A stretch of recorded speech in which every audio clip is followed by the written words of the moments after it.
To My Derelict Favorite. Chapter 1. I think I fell asleep while wailing in the temple's prayer room, but when I opened my eyes, what I saw was my familiar home. Honestly, this still doesn't seem real to me. Did someone bring me here? No, there's no one in the new building to bring me here.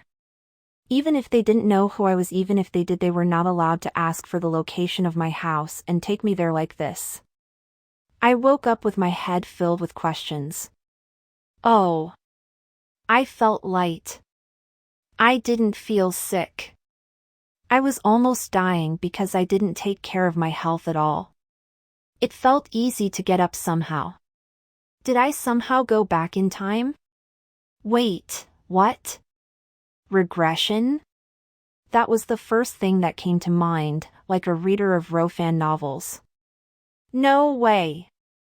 I rushed to my desk. I had been checking the date meticulously since I possessed this body in the novel. Wasn't it natural for real fans to wonder when major events would occur? It was a bit far-fetched to feel that I had become younger by a year or two, but I didn't feel any pain. Wasn't that enough reason for my suspicions? Exclamation point. And as expected, the Rofan reader's hunch was right. I returned to the end of the novel, not the start. The final part of the novel is the wedding ceremony of the female lead, Diana, and the male lead, Caelus. I looked reflexively at the clock on the wall. It was almost the end of the wedding reception. How could I go back at such a perfect time? But some questions suddenly came to mind. Who the hell brought me back?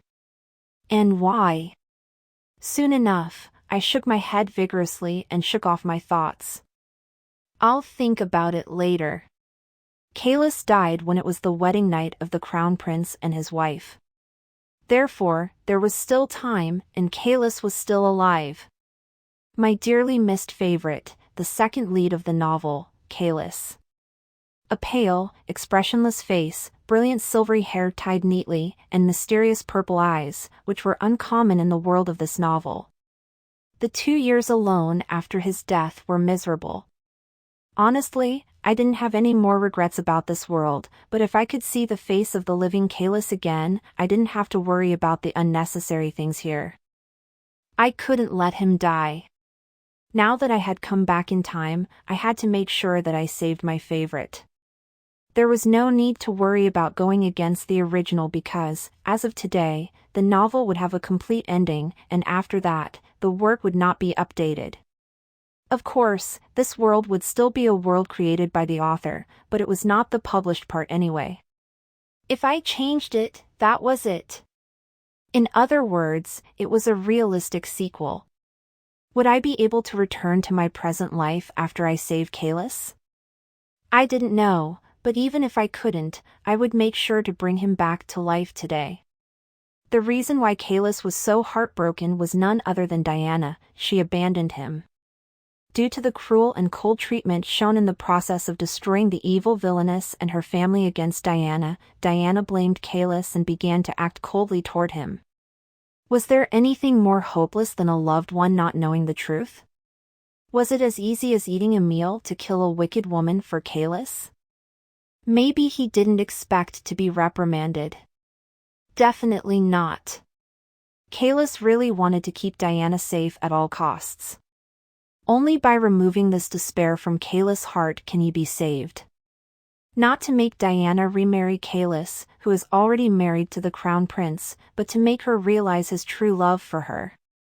Ultimately, what I hoped was that Diana, who dumped Caelus, desperately regretted it. If the crown prince Helios was the one who courted Diana with a fiery passion, Caelus enveloped her with a subtle warmth. Was it just like comfortable air because it was so warm? And in the end, Diana didn't appreciate Caelus. Shouldn't the crown prince and his wife be happy? Yeah, if you were happy, you too should be happy. However, if you knew that there was a person who was hopeless and discouraged enough to turn their back on the world after that happiness, I thought that the two shouldn't walk on the flower road so easily. Anyway, thanks to the utmost sincerity of the two men throughout the novel, Diana only walked on the road of solidity and with justice. So, it was time to sneak up on the dirt road. Why should the woman's heart only lean toward Helios even if Caelus did the same thing? If this was reality, not fiction, surely you would have been torn between the two wonderful men and weighed them against each other once. However, the novel is now over, and Diana, who quickly chose Helios because she was blinded by the prince's status without much thought, will now have to go through serious worries about the missed love even later. Therefore, I was willing to take the villainous position in the novel epilogue. I would no longer be a standby reader and an extra in the novel. From now on, I will actively intervene in the relationship between the world and the main characters. Diana, I would take away all the things you had received from Caelus, the things you had enjoyed, thanks to Caelus. So, I would make you realize how much Caelus had done for you in your life and how thoughtless the accusations you had made against him had been. I drove my own small carriage to the Marquis territory. In the meantime, the sun set completely, and only starlight shone in the dark sky. It was a beautiful night, but there was no time to admire it. Finally, I arrived at Caelus' residence.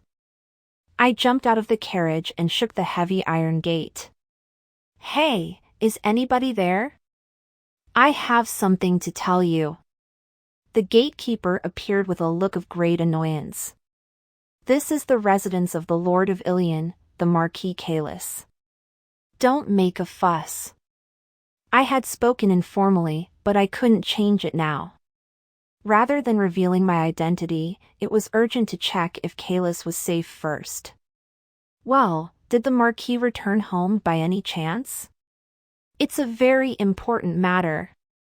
He just came back. But he won't be welcoming any more visitors. Then call me a butler. We need to make sure the Marquis is safe right now. Perhaps my tone was unusual, but the gatekeeper frowned heavily and went into the mansion anyway. "TSK, wait here." Each minute crawled excruciatingly slow. I couldn't afford to stand still and wait until the gatekeeper returned. In the past, I went through the school gates by jumping them, so I decided to go through the iron gate of the mansion the same way. Oh, was I this quick? Even though I had possessed this body for about 3 years, I realized it only after regressing today. It happened to be a dark night without the moon rising. Strangely enough, no one stopped a strange intruder from running through the front yard.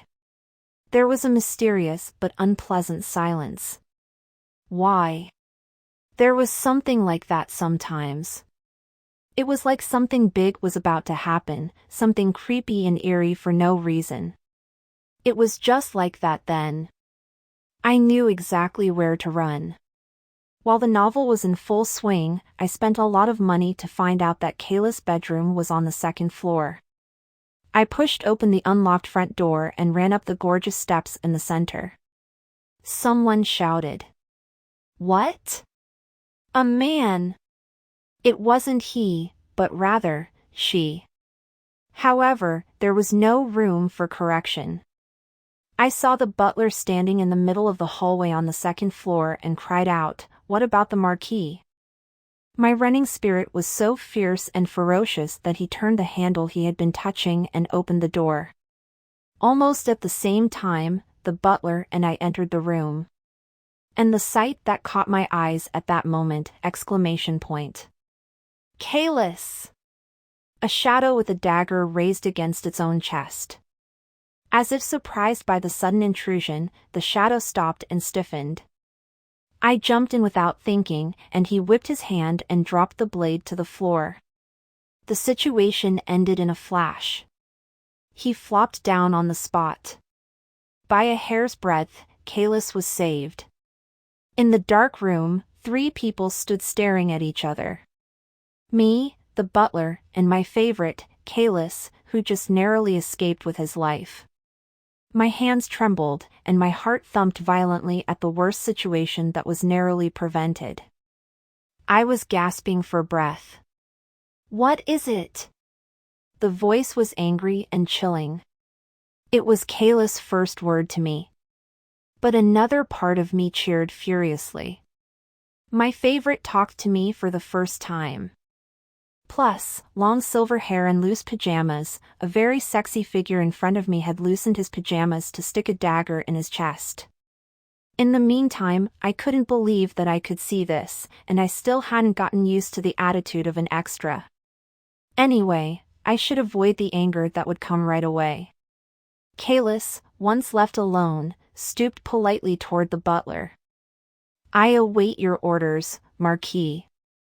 Only then did the butler, who came to his senses, hurriedly call me up. "No, don't go back yet. Just wait in the nearby room for a moment, my lady." He was a quick butler. Even though my clothes were a mess from jumping over the iron gate and running through the yard, he could see at a glance that I was an aristocrat. I nodded quickly. Very well. The rest would be handled by an experienced butler. To calm Caelus down and to make sure he wouldn't do anything like that again. While waiting quietly in the next room, I organized the next plan in my head. The ultimate goal was to make Caelus willing to live a happy life without longing for death anymore. And to do that, I needed to fix the cause of his irreversible despair and hurt. To be honest, I didn't want to objectively weigh the cause and effect of my favorite. I wanted my baby to be happy no matter what. I just wanted to do it. After all, wasn't this world a novel? It might be real for those who lived here, but it was completely unreal to me. I didn't want to cry for morality and justice like the heroine while restraining my desires for others. The only reason I was here was for my favorite. I wasn't a character in this novel. I didn't recognize this place as my world, my reality. It was a novel that I had read the ending of anyway, so why couldn't I just mess it up? From now on, I will write my own story. And the main character was a second lead abandoned in the original. "My lady, Master Caelus has called for you." The butler treated me with the utmost respect. Oh, yes. Maybe after saving Caelus, I felt more relaxed, so I answered with a smile on my face. As I stood up, the butler hesitated a little and lowered his head. "I really don't know how to thank you. You saved my master's life." "Don't mention it. I'm glad I wasn't late. The Marquis is very sensitive right now. If he says something rude, please understand." "I will. Thank you for your concern." I could feel the sincerity in his words, perhaps because he took care of Caelus, who lost his parents early as if he were his biological child. I followed the butler and stood again in front of Caelus' bedroom. "Master Caelus, I have the lady here." No reply came from inside, but the butler pushed me into the room. "He'll be very prickly, but..." Oh. I understood. He had just tried to kill himself, so it was hard to expect him to have a cool head. Maybe all kinds of hysteria would pour out towards me for stopping him. Nevertheless, there was no choice but to confront it. I blocked his sword right away, but if I wanted to continue my life, I would have to bear all the despair that had stained him. To cast off the shadow of death from Caelus, I set my foot down firmly. Caelus was sitting on the sofa, looking like a painting. Long silver hair flowing down over his shoulder and mysterious purple eyes that were like gems. His loose pajamas were still not properly adjusted. "What are you?" It was a hollow yet chilling voice. I puffed out my chest as if I were not afraid. "My name is Hestia." It was my first time talking to a major character in a novel. I wished the atmosphere was better, but was it time to be picky? I could have been in big trouble. I'm glad to arrive before the Marquis got hurt. There are a lot of people who love and worry about the Marquis, and I'm sure everyone was surprised. I'm really relieved. I'm thankful that you're safe. Caelus' purple eyes looked at me with resentment. His eyes tightened my chest. But I took a deep breath and began to explain my position as calmly as possible. Anyway, I'm sure you're very embarrassed to see me all of a sudden. What do you want? What? A cold voice without the will of the world cut off my words that had wanted to explain the situation. What do you want? What should I say? Actually, I didn't know. The psychology of the person who was interrupted while trying to take his life with his own hands wasn't my field of expertise. Did he get angry because I blocked him when he was ready to die? Or was he thankful that I stopped something big from happening on impulse? Whatever it was, this man now seemed to be bothered by everything in front of him. His eyes, attitude, and voice showed it. Rather than thinking about the identity of the unexpected and uninvited guest who broke into his room in detail, he just wanted it gone from his eyes. In other words, even if it was a little too much to ask, Caelus, in a very confused and exhausted state, could roughly say yes to anything. So I shouted. I want to be a Marchioness. His pale expression distorted. Was it too absurd? I suddenly became embarrassed, but I couldn't stop talking. Well, I'm asking you this ridiculous favor because I have one wish in my life, and the closer I am to you, the better. If you're troubled by this, I'd like you to have me by your side as your assistant and figure out what kind of person I am. Do as you please, a dry voice replied. I was surprised. What? Caelus slowly rose to his feet like a ghost. Then, as if everything was annoying, he walked toward the bed, turned around, and lay down. I doubted my ears, so I suppressed my bursting heart and asked again, Do you really want me to be your wife? Call the butler. Talk to him about what you need, he replied curtly, lying in bed with his back turned. Oh. It must be real. You accepted this ridiculous request so easily? Did you really give up on your life? Were you crazy? Who do you think I was? But soon, a bitter feeling filled my heart, and tears were about to come out. Because it was true, Caelus had truly given up on his life. I see. I'll see the butler. He never looked back at me while I helplessly left his presence. The butler was waiting for me right outside the door. I asked him with a bitter smile, Did you hear what we talked about inside? Unless it was perfectly soundproof, someone might have heard it to some extent, but the butler shook his head extremely politely. I didn't hear anything, my lady. Then this will be quite the long story. May I speak to you for a moment? I asked him for a conversation. The butler acquiesced and sent another servant into Caelus' room so that Caelus wouldn't act recklessly again. Wait and see if the Marquis is sleeping properly. Yes, sir. When instructed, the servant politely bowed and quietly entered Caelus' room. Then, please come this way, my lady. I nodded and silently followed him into a nearby empty room. It's late, but let me introduce myself. My name is Hestia, the daughter of the Lord of Ilia. I told him who I was with the identity I paid for as a fanatic. In fact, the land of Ilia was literally a small mountain wall, and on paper, the author of Yongju, who became my stepfather, was almost like a ragged man, even though he had the title of Baron. My decision to be his adopted daughter for a considerable sum of money was a mutually profitable contract. Oh, I see. Lady Hestia, I can't help but thank you again. After a formal greeting, the butler bowed again, and I waved my hand in haste. Don't mention it. If you hear what I'm going to tell you next, your heart might drop. I decided to be honest with the butler who really cared about Caelus. He looked at me in wonder. What is it, my lady? Unlike Caelus, who had lost his mind, this butler had a sound head. A different pain than before tightened my throat. I know it's kind of reckless, but I asked the Marquis a little while ago that I wanted to be a Marchioness. He said nothing but to discuss it with the butler. Exclamation point. I looked at him like a sinner without realizing it. Unbelievably, the middle-aged gentleman had his eyes wide open. Do you really mean that you asked him that?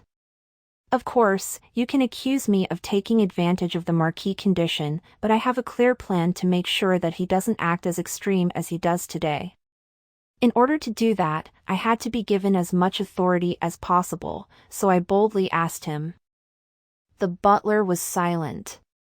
It was only logical, of course. How could you not be flustered when an unidentified woman who came in the middle of the night suddenly said she would become the Marquis' wife? Perhaps this faithful butler was more difficult to overcome than Caelus himself. You must be wondering how I found out about today, right? I know it's hard to believe, but actually. It was cheesy, but the plan was foolproof. From then on, I was a character in a novel. A character in a fantasy novel where a lot of unrealistic things happen. I have the ability to see the future. Not only today but what's going to happen. Exclamation point. I somehow felt guilty seeing him agape, but since I was acting, I had to make him sure. Didn't the Marquis get a very precious pink diamond? With that, he wanted to make a gift for Saintess Diana, who became the crown princess today. Eventually, he failed to actually give it to her. How did you know that? The butler was shocked. However, readers who had binge-read the novel 9 times had no choice but to remember it. While we were at it, let's guess where the diamonds were stored. Maybe the jewel is now in Caelus' library drawer. Well, if you don't believe me, you can go and check for yourself. The butler groaned quietly at my confident words. I continued in a serious tone, I've ruined this night for the Marquis anyway, and I want to use this special ability that I have for him. I don't really mean to be the Marquis' companion. However, for outsiders, I can be considered the Marquis' spouse. I'd be happy to write a contract. I will not act as a Marchioness in this family at all. I will never do anything that will do the Marquis any harm. Discussing Caelus' marriage with someone other than Caelus was a bit absurd, but it couldn't be helped as the situation had turned out that way. After pouring out words quickly, my heart beat mercilessly. Would my persuasion work? Would I be able to overcome the obstacle of the Marquis butler? While looking at the opponent, who didn't easily open his mouth, I added, Prince Helios, the Marquis welcomed him as his companion. Don't you think it's strange for 2 best friends to put a special person between them? This was the unreal world of fiction. A world where contrived probability was more appropriate than realistic logic. It was a little reckless, but let's make a bet. Was this a sign of success? Then the butler looked at me and said, I'm honestly embarrassed about all this, but I'll write the documents for now because the Marquis Savior had said so. However, we will only proceed with the procedure once the Marquis calms down and expresses his intention more clearly. I agreed quickly, yes, I'll wait. The butler nodded. It's too late for you to go home today, so please sleep in this room, Lady Hestia. I'll see you tomorrow morning. He stood up and went out, acting politely to the end. Phew. I was left alone. It was only then that I began to sigh. Was it okay to do this? I had never been married before in both worlds, but I had rattled the big events of my life like this. Oh, I don't know. Someone tell me what to do. I muttered while motioning as if shaking myself from the anxiety. Actually, I didn't even mean to get married. At first, I thought I'd start as Caelus' assistant or secretary, and gradually went from there. However, as soon as I saw the eyes that meant he could die again at any time without any desire for life, I stopped screaming properly when asked what I wanted. Rather than having a thorough plan, it was quite impulsive. Yet, I still felt that I was doing well. As I said to the butler, it was best to be his spouse to exercise the marquis status as much as possible. I was going to pretend to be a prophet who saw the future since I had to revive my favorite. That was my only purpose in the world. The next morning dawned. If you were waiting for the answer after proposing to your favorite person on impulse, wasn't it normal to be nervous and unable to breathe? And yet I was so nonchalant. It was amusing yet left a bitter feeling in my mouth. Still, I may be taking my marriage as if it were someone else's business, as if I were reading a novel. But taking this seriously, was Hestia in this world the true me? To be honest, I doubt it. I was only role-playing as a character called Hestia from this novel, but I had never been incorporated into this world as a main character. My identity here was extra in the works or reader of the original, so there was no tension in the great event of marrying Caelus. But was this really okay? Lady Hestia. Oh, yes. I stopped thinking about biting my own tail and suddenly came to my senses at the call that came. The Marquis butler was here. I hurriedly arranged my bedding and sat on the sofa. The door opened slightly. Did you sleep well last night? Yes, of course. Thank you, I answered politely to the butler who asked politely. The butler poured the fragrant tea and soon laid down a thick bundle of papers in front of me. Well, how about Marquis Caelus? The butler smiled softly at my question. Fortunately, nothing happened all night. You said you can see the future, but it must be hard for you to see this. Oh. I was at a loss for an answer. Still, we have to squeeze it out somehow. It's only for big events. It was a joke, but I guess I surprised you a little bit. Ha ha ha. Damn. It didn't sound like a joke. The butler pointed to the pile of papers he had put down and said, I did my best to draft it. Lady Hestia's agreement to be the wife of the Marquis. Whoa. So to speak, it was a marriage contract document. While I rummaged through the papers, the butler rose quietly and left the room. He seemed to be considerate of me, so I could examine the document carefully. To be honest, I couldn't help but admire him. The butler was a man who truly cared about Caelus. Let's be honest, didn't you think you could live by doing what you were told to do as long as you got paid on time? Nevertheless, he carefully handled everything so that his master didn't ruin his own life.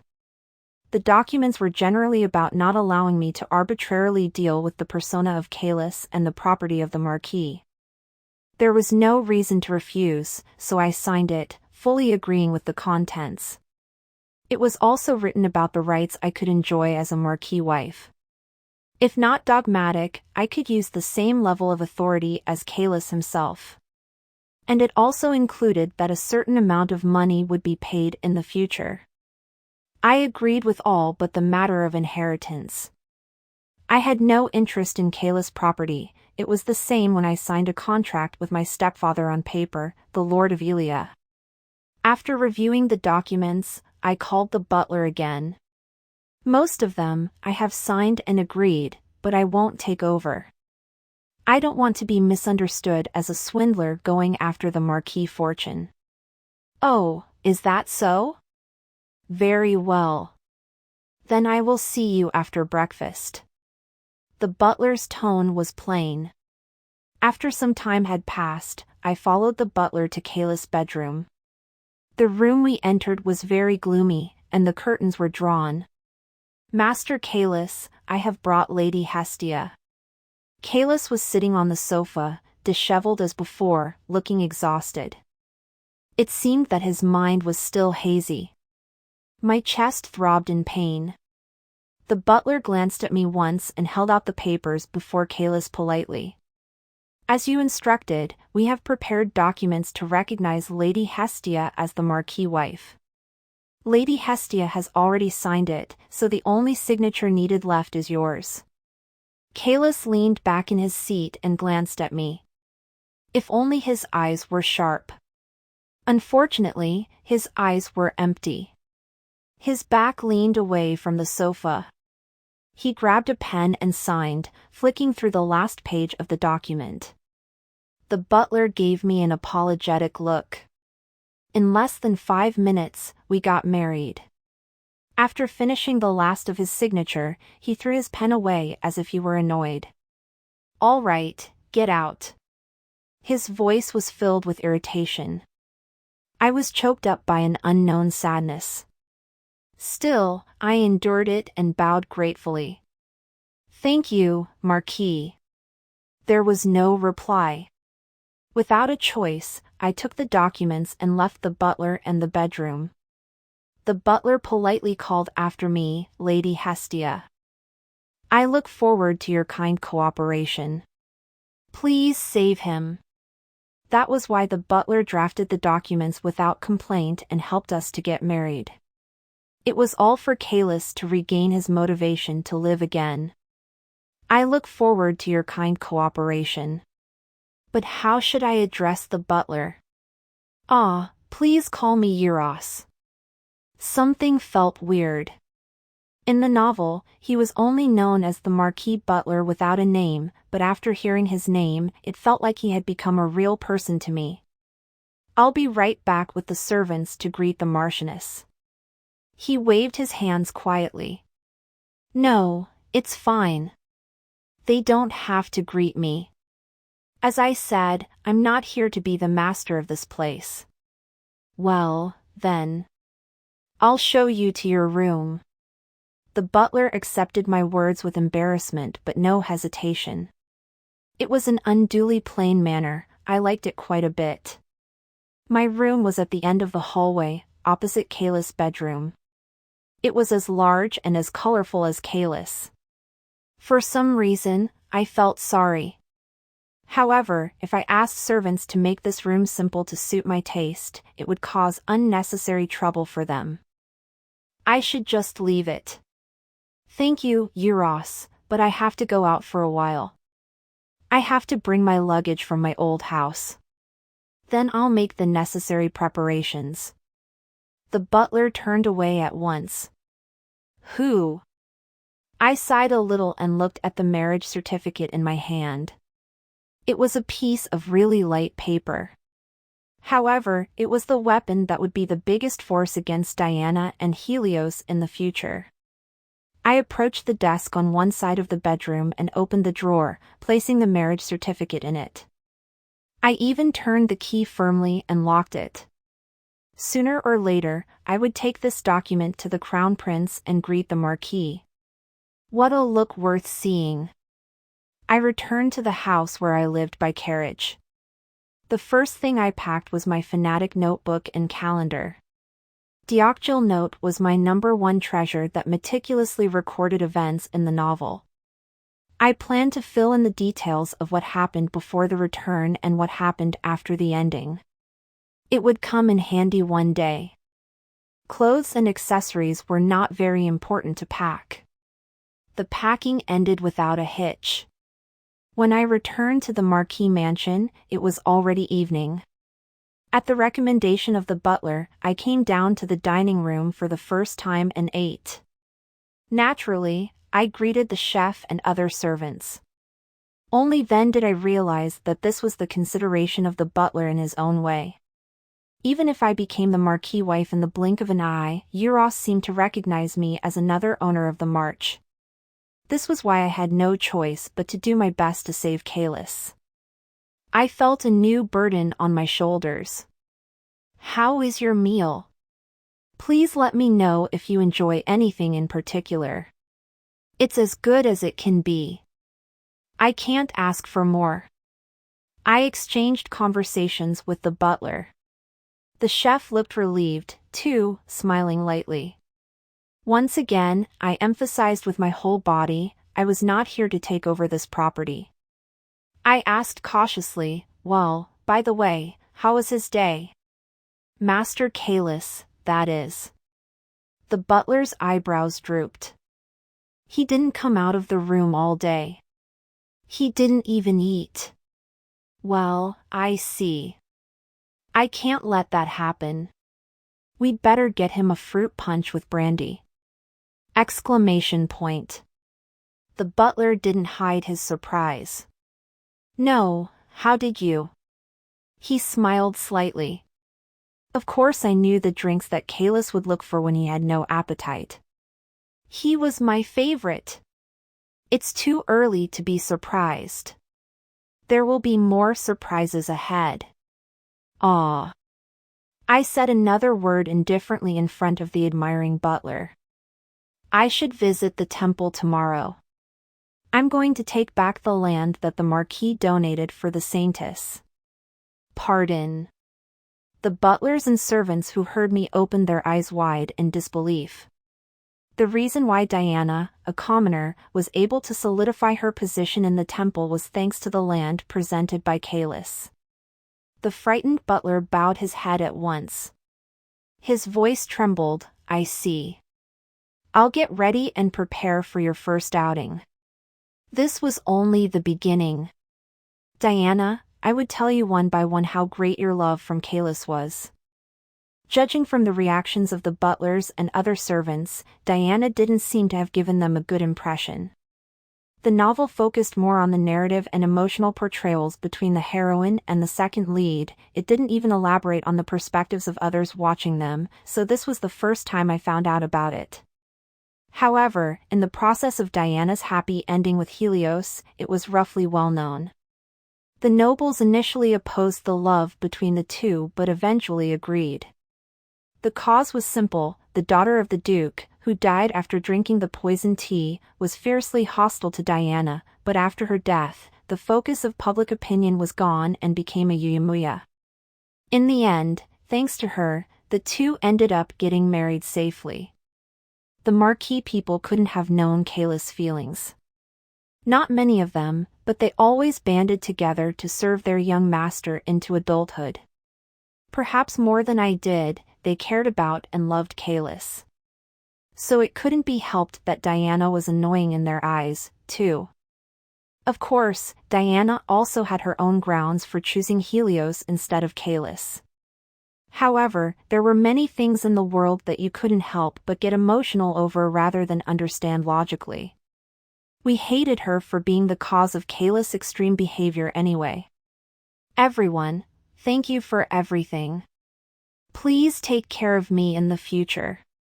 All the employees, including Euros, bowed their heads at my greeting. We are honored to serve the Marchioness. Now we were in the same boat. Let's do well together. Subscribe, like and share for more chapters and novels every day.